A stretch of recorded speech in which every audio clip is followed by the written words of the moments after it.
प्रिय विद्यार्थियों, संस्कृत के इस कालांश में आप सबका स्वागत है।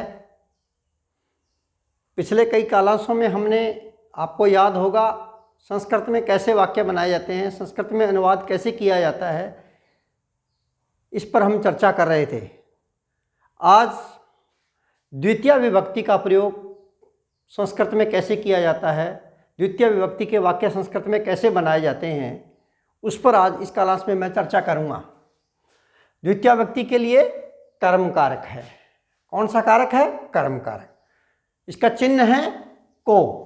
कर्ता ने कर्म को कर्ण से या द्वारा, संप्रदान के लिए, अपादान से अलग होना, संबंध काके की, अधिकरण में पे पर, इस प्रकार से कारकों के चिन्ह होते हैं। इसका एक विधायक सूत्र है कर्मणि द्वितीया, कर्म कारक का द्वितीय व्यक्ति से संबंधित। देखिएगा, कई सारे मैं वाक्य आपको करके बता रहा हूं कि द्वितीय व्यक्ति का वाक्य में संस्कृत में कैसे प्रयोग करते हैं। सर्वप्रथम एक वाक्य है, रमेश पाठ पढ़ता है। क्या? रमेश पाठ पढ़ता है। रमेश पुल्लिंग है तो मित्रों लगा दो रमेश है, एक ही है रमेश, एक वचन। पढ़ता है पठती, एक वचन का करता, एक वचन की क्रिया, तो रमेश है पठती। पाठ को, कर्ता ने कर्म को, द्वितीय व्यक्ति आगे कितने पाठों को पढ़ता है? एक पाठ को, तो द्वितीय व्यक्ति का एक वचन आएगा, तो पाठम पठति। तो वाक्य बन गया रमेशा पाठम पठति। अगला वाक्य है गीता लेख लिखती है। गीता स्त्रीलिंग है, गीता कितनी है? एक है, तो प्रथम विभक्ति का एक वचन। गीता लिखती, एक वचन की क्रिया होगी, गीता लिखती। कितने लेख लिखती है? एक लेख को लिखती है, तो द्वितीय विभक्ति का एक वचन। लेख को, लेखम। एक वाक्य है मेरा पुत्र दूध पीता है। वाक्य है मेरा पुत्र दूध पीता है। मेरा को बोलते हैं मम। पुत्र पुल्लिंग शब्द है तो पुत्र है। पीता है पिबती, एक वचन का कर्ता, एक वचन की क्रिया। दूध को दुग्धम, दूध को द्वितीय व्यक्ति का एक वचन लगा दो, दुग्धम बन गया।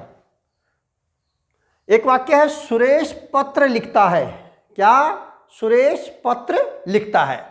सुरेश पुल्लिंग शब्द है, सुरेश है।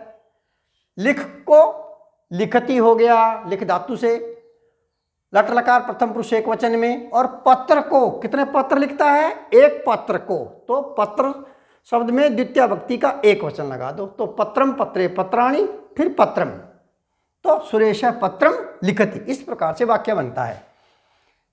वाक्य है अगला, बालक विद्यालय जाता है। कितने बालक? एक बालक। कितने बालक मित्रों? एक बालक, तो बालक को, बालक का पुल्लिंग शब्द है। जाता है गच्छति।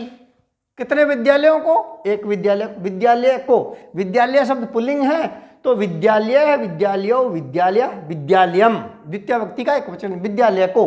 कर्ता ने कर्म को, कर्मणि द्वितीया, इस विधायक सूत्र से द्वितीय व्यक्ति आ रही है। बालक विद्यालय जाएंगे। कितने बालक? बहुत सारे बालक।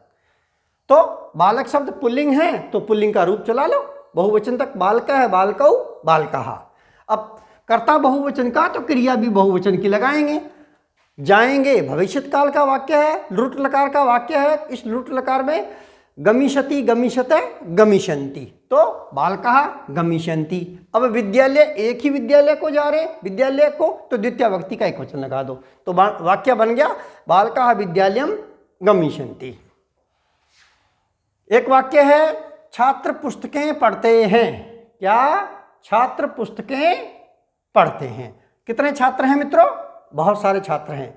छात्र शब्द पुल्लिंग है, तो पुल्लिंग का बहुवचन लगा दो, तो छात्र, छात्रौ, छात्रः।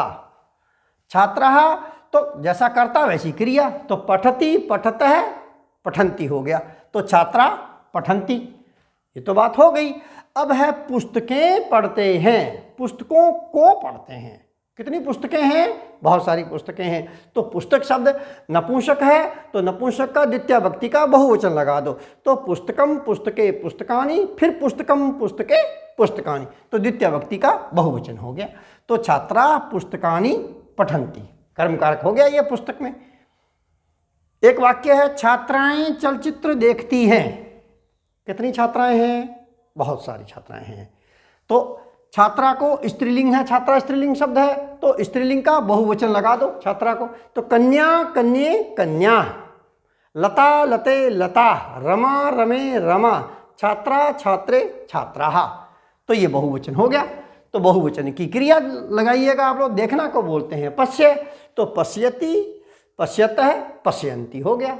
बहुवचन का कर्ता, बहुवचन की क्रिया। चलचित्र कितने देख रहे हैं? एक चलचित्र को देखते हैं, तो चलचित्रम द्वितीय व्यक्ति का एकवचन लगा दो। ठीक है। अगला वाक्य है किसान खेतों को जाते हैं। किसान कहाँ जाते हैं? खेतों को। कितने किसान हैं? बहुत सारे हैं। तो कृषक शब्द पुल्लिंग है, तो इस कृषक शब्द में बहुवचन लगा दो पुल्लिंग का। तो राम है रामौ रामा, बालक है बालकौ बालका, जन है जनौ जना, कृषक कृषकौ कृषका, तो कृषका बहुवचन की क्रिया। गच्छति गच्छत है गच्छन्ति हो गया, तो कृषका गच्छन्ति, ये तो हो गया जैसा कर्ता वैसी क्रिया। अब है वाक्य में लिखा हुआ क्रम है खेतों को। कितने खेत हैं? बहुत सारे खेत हैं। खेतों को, क्षेत्र शब्द नपुंसक है, तो नपुंसक के रूप चला लो आप लोग, द्वितीय व्यक्ति के बहुवचन तक दो। क्षेत्रम क्षेत्रे क्षेत्राणि, क्षेत्रम क्षेत्रे क्षेत्राणि, तो ये द्वितीय व्यक्ति का बहुवचन आ गया। तो किसान खेतों को जाते हैं, हो गया बात। अगला वाक्य है कन्याएं गीत सुनती हैं। कितनी कन्याएं हैं मित्रों? बहुत सारी कन्याएं हैं, तो कन्या का बहुवचन लगा दो। तो कन्या कन्ये कन्या, ये कन्या बहुवचन हो गया। अब है जैसा कर्ता वैसी क्रिया। बहुवचन का कर्ता, बहुवचन की क्रिया लगाओ। तो बहुवचन की क्रिया शुरू में सुनना होता है, तो शृणोति शृणुतः शृण्वन्ति। धातु रूप कैसे चलेगा? लट लकार प्रथम पुरुष में, शृणोति शृणुतः शृण्वन्ति, तो बहुवचन का कर्ता, बहुवचन की क्रिया हो गया। गीत को, एक गीत को सुनती है, तो गीतम में द्वितीय व्यक्ति का एक वचन, तो वाक्य बना कन्या गीतम शृण्वन्ति। ठीक है। अगला वाक्य है वह फूलों को सूंघता है। क्या? वह फूलों को सूंघता है। वह पुल्लिंग शब्द है, तो पुल्लिंग शब्द है तो स है। स्त्रीलिंग होता तो सा हो जाता। स, सूंघना को जिग्र, वह फूलों को सूंघता है। कर्ता एक वचन का है, तो क्रिया भी एक वचन की होगी, तो स जिग्रती हो गया। और यदि बहुवचन होता कि वे सब सूंघते हैं, तो ते जिग्रंती हो जाता। और मैं कह देता वे सब सूंघती हैं स्त्रीलिंग में, तो ताह जिग्रंती हो जाता। ठीक है ना। यहां एक वचन का कर्ता दिया हुआ है पुल्लिंग में, तो स जिग्रती हो गया। फूलों को, कितने फूल हैं? बहुत सारे फूल हैं। फूलों को कर्मणि द्वितीय से द्वितीय व्यक्ति होगी, है ना। तो पुष्प में द्वितीय व्यक्ति का बहुवचन लगा दो। तो पुष्प में द्वितीय व्यक्ति का बहुवचन हो गया पुष्पम पुष्पे पुष्पाणि, फिर पुष्पम पुष्पे पुष्पाणि, तो वाक्य बना स पुष्पाणि जिग्रति। ठीक है। एक वाक्य है वानर फल खाते हैं। कितने वानर हैं? बहुत सारे वानर हैं। कितने हैं? बहुत सारे हैं। वानर शब्द पुल्लिंग है ना, तो वानर को वानर है, वानरौ वानराः, ऐसा भी कर सकते हैं। और हम लोग, मैंने यहाँ कपि शब्द का रूप लिखा है, कपि मिश भी बंदर ही होता है, तो कपि कपि कपेय है बहुवचन में, तो कपेय है बहुवचन का कर्ता, बहुवचन की क्रिया। खादती खादतः खादन्ति, खाद मिश खाना, तो कपेय है खादन्ति। ठीक है। अब है फलों को खाते हैं। कितने फल हैं? बहुत सारे फल। फलों को द्वितीय व्यक्ति का बहुवचन, तो फलम फले फलानि, फलम फले फलानि, तो कपेय है फलानि खादन्ति। ठीक है। एक वाक्य है अध्यापक छात्रों को देखते हैं। क्या? अध्यापक छात्रों को देखते हैं। कितने अध्यापक देखते हैं? बहुत सारे हैं। अध्यापक शब्द पुल्लिंग है, तो अध्यापक है अध्यापकौ अध्यापकः, बालक है बालकौ बालकः, बहुवचन का हो गया। अब बहुवचन का कर्ता, बहुवचन की क्रिया लगाओ। देखना को बोलते हैं पश्य, तो पश्यति पश्यतः पश्यन्ति, लट लकार प्रथम पुरुष बहुवचन में हो गया पश्यन्ति। ठीक है। तो अध्यापकः पश्यन्ति। अब आती है बात कर्म की। को की को चिन्ह दे रखा है द्वितीय व्यक्ति का। छात्रों को, छात्रों को, कितने छात्र हैं? बहुत सारे छात्र हैं। तो छात्र शब्द में द्वितीय व्यक्ति का बहुवचन लगा दो तो क्या बनेगा? छात्र, छात्रौ, छात्राः, छात्रम, छात्रौ, छात्रान। तो द्वितीय व्यक्ति का बहुवचन आ गया छात्रान। तो वाक्य बन गया अध्यापकः छात्रान पश्यन्ति। अंतिम वाक्य है ये बालक पत्र लिखते हैं। क्या? ये बालक पत्र लिखते हैं। ये बालक जुड़े हुए हैं दोनों। तो ये बालक, बालक शब्द पुल्लिंग है ना, पुल्लिंग है तो बहुवचन है तो अयम, अयम मीन्स यह, अयम इमौ इमे, सर्वनाम शब्द क्या होगा? अयम इमौ इमे। अयम मीन्स यह बालक, इमौ ये दो बालक और इमे ये सब बालक, पुल्लिंग में ये बालक। तो इमे बालकाः।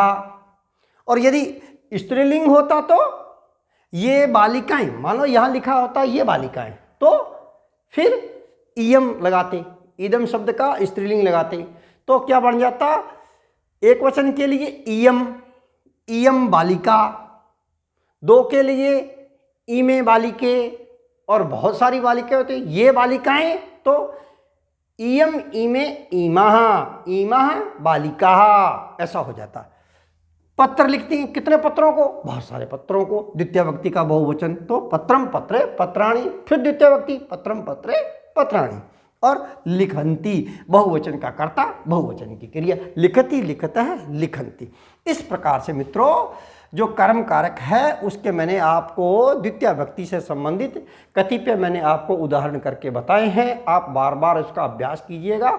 आप लोग हिंदी से संस्कृत में बनाएंगे, आपको पता चलता जाएगा कि हिंदी से संस्कृत बनाना बहुत ही आसान है, बशर्ते आपको अभ्यास की आवश्यकता है। और संस्कृत में मित्रों पूरे में से पूरे अंक आते हैं। आप लोग संस्कृत को पढ़िएगा। संस्कृत बहुत ही अच्छा विषय है, रुचिकर विषय है। आपको पढ़ते हुए पता भी नहीं चलेगा, न बोरियत महसूस होती है कि मैंने 5 घंटे संस्कृत पढ़ ली या 10 घंटे संस्कृत पढ़ ली। ऐसा विषय है, ये रुचिकर विषय है। आपको मैंने ये द्वितीय व्यक्ति से संबंधित कतिपय उदाहरण मैंने बताए हैं। अगले क्लास में मित्रों फिर मैं संस्कृत में वाक्य कैसे बनाए जाते हैं इस पर मैं आपसे पुनः चर्चा करूँगा। जय हिंद।